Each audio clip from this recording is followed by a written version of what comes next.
Hi guys, कैसे हैं आप सब। उम्मीद करता हूं आप सब बहुत अच्छे से होंगे और आपकी पढ़ाई भी बहुत अच्छी तरह से आपकी चल रही होगी।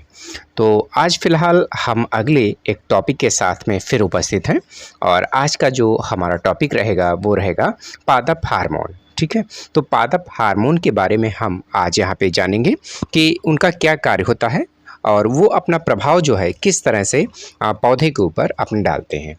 ठीक है, तो बात करते हैं सबसे पहले पादप हार्मोन यानी प्लांट हार्मोन्स की।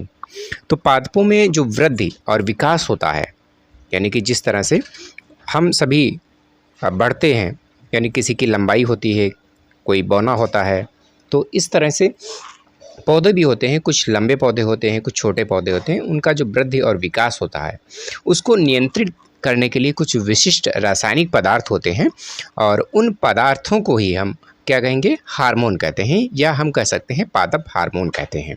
ठीक है, तो एक परिभाषा के रूप में यहाँ पर आप देख रहे होंगे, इसको मैंने अंडरलाइन किया हुआ आपको, तो इसको आप कॉपी में नोट डाउन कर सकते हैं कि पादप हार्मोन्स जटिल कार्बनिक पदार्थ हैं जो पेड़ पौधों में निश्चित स्थानों पर बनते हैं, यानी कि उनका एक निश्चित स्थान भी होता है, वहीं पर ये पदार्थ बनते हैं और संवहन ऊतकों के द्वारा शरीर के विभिन्न भागों में संचरित होकर उनकी वृद्धि को नियंत्रित करते हैं। यानी संवहन ऊतक जो होते हैं, संवहन ऊतक कौन से होते हैं, एक तो फ्लोएम होता है और एक जाइलम होता है। ठीक, इन दो ऊतकों को ही हम संवहन ऊतक भी कहते हैं। तो इनके द्वारा ही शरीर के विभिन्न भागों में पहुंचता है, यानी पौधे का जो भाग होता है, पार्ट होते हैं, उसके सभी भागों में ये हार्मोन्स पहुंच जाते हैं और उसकी वृद्धि को नियंत्रित करते हैं। ठीक है, तो ये चीज़ क्लियर हो गई है आपको कि पादप हार्मोन क्या होते हैं।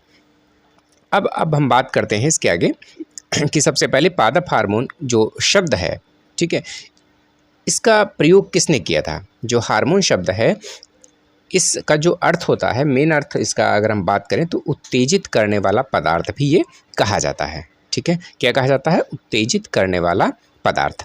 और इसका जो प्रयोग सर्वप्रथम किया था, वो सर्वप्रथम प्रयोग इसका स्टार्लिंग ने किया था। किसने किया था, स्टार्लिंग ने किया था, 1906 में किया था। ठीक है, तो इसको आप अपना अलग से क्वेश्चन बना सकते हैं कि हार्मोन शब्द का प्रयोग सर्वप्रथम किसने किया, तो आंसर आपका क्या रहेगा, स्टार्लिंग ने किया था। और किस सन में किया था, तो 1906 में किया था। ठीक है, आगे बात करें तो पादप हार्मोन मुख्यतः विभजोतक कोशिकाओं और नई उगती पत्तियों एवं फलों में बनते हैं। कहाँ बनते हैं, इसका ये भी क्वेश्चन आपका ऑब्जेक्टिव में पूछा जा सकता है कि निम्न में से पादप हार्मोन पौधे के निम्न में से किन भागों में बनते हैं या किस भाग में बनते हैं। तो वहाँ पर विभजोतक ऊतक हो सकता है, पत्तियाँ हो सकती हैं, फल हो सकते हैं।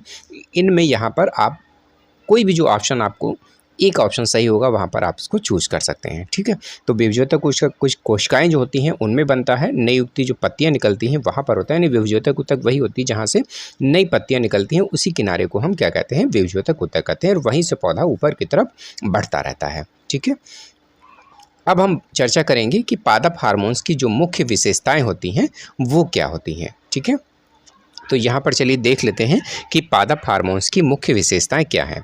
सबसे पहला पॉइंट देखिए यहाँ पर है कि जो प्लांट हार्मोन्स हैं उनका मुख्य जो फीचर्स होता है वो क्या रहेगा। नंबर 1 पे है ये जड़, तना एवं कलिका।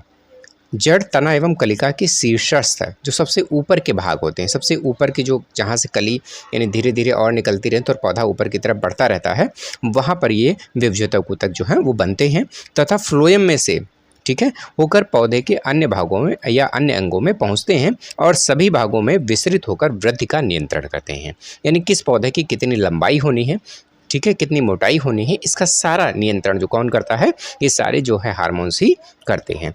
दूसरा इसकी जो विशेषता है, इन्हें पौधों से निष्कासित किया जा सकता है। यानी जो हार्मोन्स होते हैं इन्हें भी पौधों से अलग किया जा सकता है। ठीक है, अगला पॉइंट हमारा, ये पादप वृद्धि तथा वृद्धि रोधन को नियंत्रित करते हैं। जैसे कभी पौधा लंबा हो रहा है, बहुत लंबा हो गया, तो उसमें पादप हार्मोन्स की भूमिका रहती है, और कभी पौधा बौना रह जाता है, उसमें भी क्या है, यानी पादप हार्मोन्स की उसमें भी भूमिका रहती है। दोनों तरह से वृद्धि और वृद्धि रोधन को भी नियंत्रित करते हैं। ठीक है, और चौथा पॉइंट जो हमारा है, सामान्य से कम या अधिक मात्रा में होने पर इनका उल्टा प्रभाव पड़ता है। ठीक है, तो यहाँ पर ये 4 पॉइंट यानी 4 मुख्य विशेषताएं आपने यहाँ पर जानी कि जो है किस तरह से पादप हार्मोन्स का प्रभाव पड़ता है। अगला पॉइंट है ये कार्बनिक प्रकृति के होते हैं। और छठा और लास्ट पॉइंट हमारा है ये अति अल्प मात्रा में ही प्रभावशाली होते हैं। अगर ज़्यादा मात्रा में हो जाता है तो इसका गलत इफेक्ट यानी गलत प्रभाव इसका पौधे के ऊपर पड़ जाता है। तो इसलिए इनकी जो प्रभावशाली जो मात्रा चाहिए वो अल्प मात्रा यानी कुछ ही मात्रा में ये प्रभाव अपना दिखा देते हैं। ठीक है, तो यहाँ पर ये पादप हार्मोन्स की विशेषताएं जो हैं आपने जानी हैं, तो इनको आप एक अलग से अपनी कॉपी पर नोट डाउन कर लीजिएगा, इनको याद कर सकते हैं। अब अगला हम देखते हैं कि कौन कौन से जो पादप हार्मोन्स होते हैं और उन पादप हार्मोन्स को हम किन दो वर्गों में बांटते हैं। ठीक है, पादप हार्मोन्स को हम दो वर्गों में बांटते हैं। उन किन दो वर्गों में बांटा है चलिए देख लेते हैं। तो यहाँ पर आप देख पा रहे होंगे चार्ट में हमने दिखाया है आपको कि पादप हार्मोन्स का वर्गीकरण को।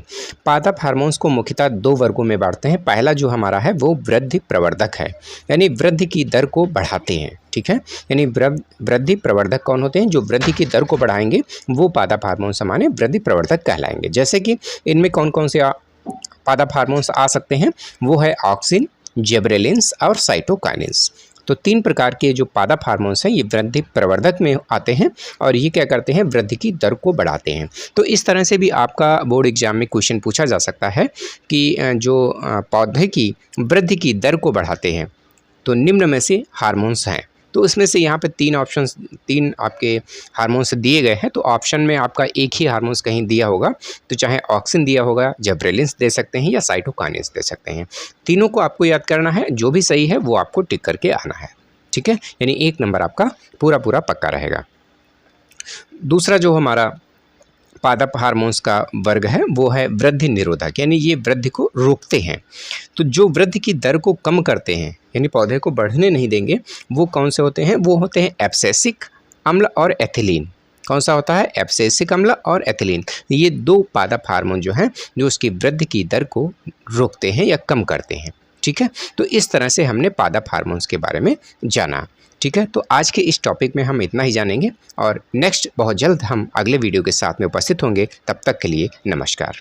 हे, कहाँ जा रहे हो? सब्सक्राइब करके जाओ।